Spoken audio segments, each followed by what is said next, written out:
عالمی مدنی مرکز فیضان مدینہ کراچی میں درس نظامی کرنے والے طلباء کرام کی دستار بندی کا اجتماع ہوا، جس میں طلباء کرام، اساتذہ کرام اور طلباء کرام کے سرپرستوں نے بھی بڑی تعداد میں شرکت کی۔ درس نظامی کرنے والے طلباء کرام نے ہاتھوں میں مدنی پرچم تھامے، سینے پر نعلین پاک کے بیج سجائے اور بینرز اٹھائے دستار فضیلت اجتماعات میں جوش و خروش کے ساتھ شرکت کی۔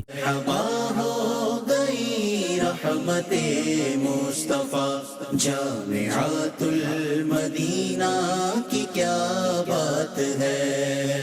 طلباء کرام کے ساتھ ان کے سرپرست بھی ان کی حوصلہ افزائی کے لیے دستار فضیلت اجتماعات میں موجود تھے۔ اپنے بچوں کو درس نظامی یعنی عالم کورس مکمل کرنے پر سرپرستوں کی خوشی دیدنی تھی۔ سرپرستوں نے اپنی خوشی کا اظہار کچھ اس طرح کیا کہ ان کا کہنا تھا کہ آج بہت خوشی کا دن ہے کہ ہمارے گھر کے فرد نے درس نظامی یعنی عالم کورس مکمل کرنے کی سعادت حاصل کی ہے اور اس کا تمام سہرا دعوت اسلامی کے سر جاتا ہے۔ میرے جذبات ہے کہ میرے بہت خوشی ہوئی ہے کہ میرے بھائی نے ایک دعوت اسلامی کے جو عالمی مدنی مرکز فیضان مدینہ ہے، اس میں درس نظامی عالم کورس 8 سال کا کیا ہے۔ یہ میرے لیے زندگی کا خوشی کا دن ہے۔ ہم اس ٹائم بہت زیادہ خوش ہیں اور اللہ پاک کا فضل اور کرم ہے کہ اس نے ہمارے اندر ایک عالم دین ہمیں عطا کیا، اور بھی ہمارے کافی رشتہ دار ہیں، کزن ہیں، بھانجے ہیں، وہ بھی دعوت اسلامی میں درس نظامی کر رہے ہیں۔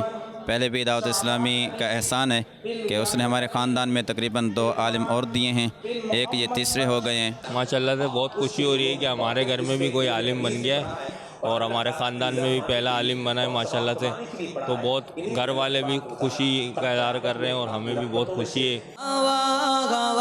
مدنی بنا